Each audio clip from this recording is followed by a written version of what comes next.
Hello students, in today's lecture we will study how to write a simple C++ program to print Hello World, and we are going to accomplish this task using Microsoft Visual Studio 2010. However, if you are unable to install Microsoft Visual Studio 2010, then you can use Turbo or Dev C++. So let's see how to write a simple C++ program in Microsoft Visual Studio 2010. So I go to this option, Start, and click on Microsoft Visual Studio 2010.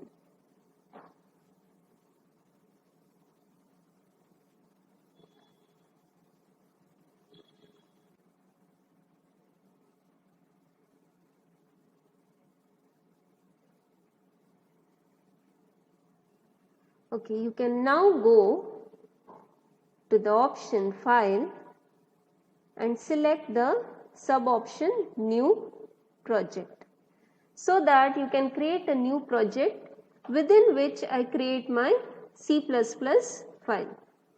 So select the option Empty Project and give a project name. So I will give the project name as Hello World. Okay, and click on OK.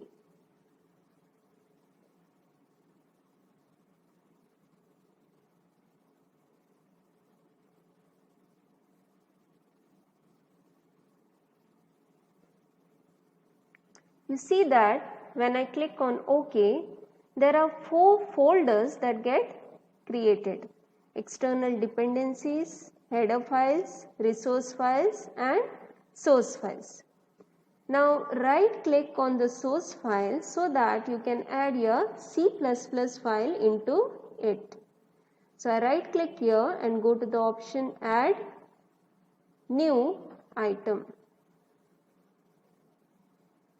I want to create a new C++ file, so I select the option New Item. I select C++ file and I mention the file name. So I mention the file name as Hello. Okay, by default this file will have the extension .cpp. After this, click on the option Add. So your C++ file is created now. So I am ready to write my C++ program. The first step here is I need to mention the documentation section in my program. So in the documentation section, I need to mention the program name, right? The description of the program, the name of the author who is writing this program, as well as the date and time when this program is created. Okay, so I write all these details so that if the third person sees my program, he will get a clear description about what my program does. Okay, so let me start the documentation section with the help of my comments. How do you mention the comments in C or C++? With the backslash, right? Double backslash could be used to mention a single line comment, whereas if you want to mention a multi-line comments, it starts with the slash star and ends with the star slash. Okay, so I mention all these details in the comment section, which starts with the slash and a star. So I am going to mention my program name here. Program name is hello.cpp. Description of this program prints Hello World. Okay, so also I will mention the name of the author who is writing this program. Author name is my name Amrita Naik, followed by the date when this program was created. So it was created on 1st of August 2020, and this multi-line comment ends with star and a slash. So these lines which I mentioned in the comment section are not compiled or executed by a compiler. Okay, so these lines of code are never compiled by a compiler. Fine, and this is my documentation section.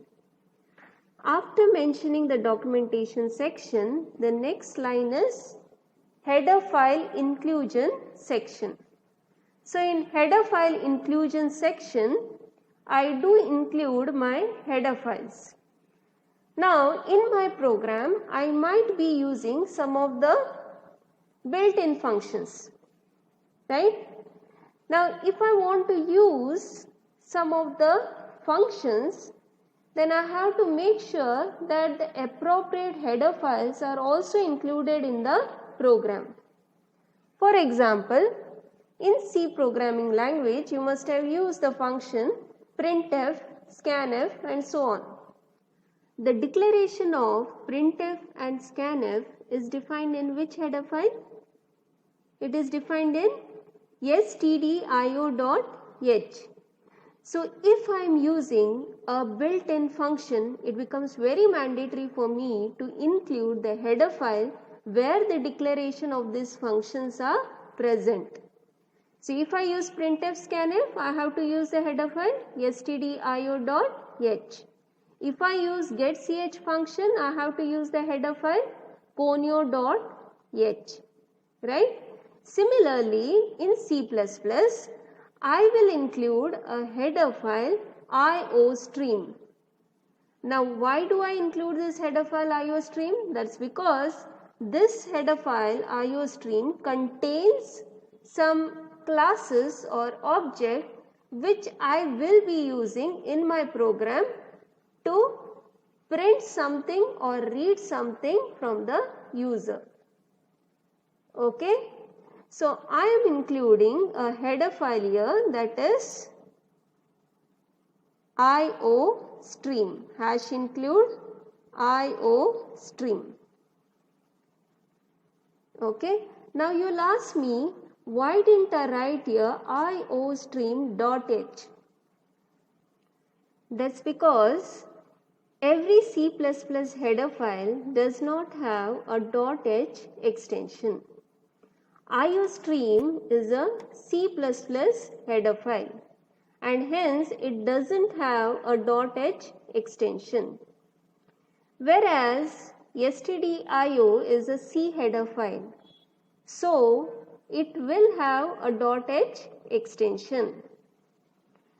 Can C++ program use the C header files? Yes, C++ program can use the features of C plus some additional functionalities. So I can even write here, I can even include stdio header file. I can write here hash include stdio.h. If I include this header file, I can use the function printf and scanf. But right now I am not going to use it, so I am deleting this line. Okay. So basically I want to tell you that we can use both the C header file as well as a C++ header file. C header file will have a .h extension, whereas a C++ header file will not have any .h extension. Okay. So I am going to delete this. Okay, so this is my header file. After including the header file, the next line is to declare my global variables, right? So if I am using some global variables in my program, I need to declare it here. For example, if suppose I declare a variable a of type integer whose value is 5, I can declare it here. Now this variable a is a global variable which is visible in all the function declared and defined in this particular program as well as in the main function.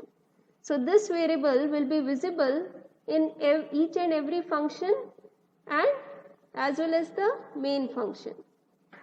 Okay, but right now I am not going to use any global variables, so I am going to delete this off.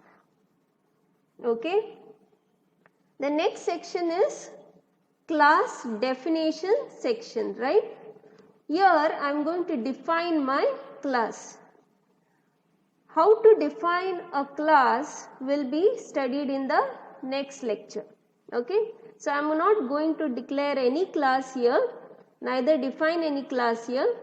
I am directly going to write a function which will print hello world. Okay. Now the next line that I am going to write is to include a package. Now you will ask me, what is this package? Imagine you have a compass box. Within the compass box you have your pen, pencil, rubber. Okay, and the compass box is kept somewhere far from you. Okay, now you want to write something on your book. What will you do? You will go bring that compass box on your table close to you, open the compass box, pick out the pen and start writing on your page, right? Okay. So in order to write something on your book, what did you do? You picked the compass box, put it on your table and pick the items that you needed to write something on your page. Okay. Similarly, in C++ program, you are going to use two classes, I can say two objects, in order to print something or read something from the user. And these two objects are present in two classes. I show you what those classes are. There is one class called IOStream. IOStream is the parent class, and this parent class has two child classes, iStream and OStream. This child class iStream can have many objects, and one of the object of iStream class is cin, and one of the object of OStream class is cout. Remember, iStream and OStream are classes, cin and cout are objects. Okay.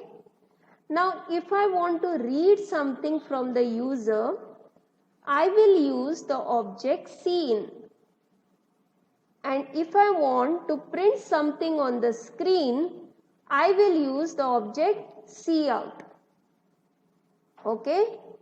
Now I want to print hello world on the screen. So I will be using which object here? I will be using cout object.